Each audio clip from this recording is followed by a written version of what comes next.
Voluntary వ్యవస్థపై మళ్లీ గందరగోళం నెలకొంది.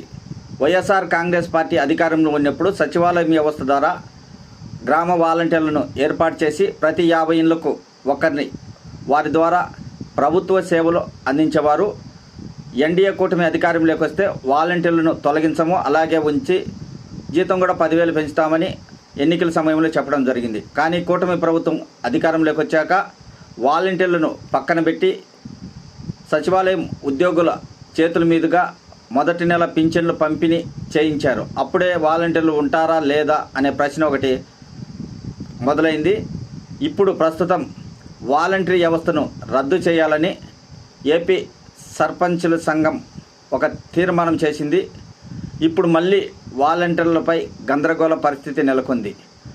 కూటమి ప్రభుత్వం ఇచ్చిన మాట ప్రకారం వాలంటీర్లను కొనసాగిస్తుందా లేకపోతే వారికి మంగళం పాడుతుందా అనే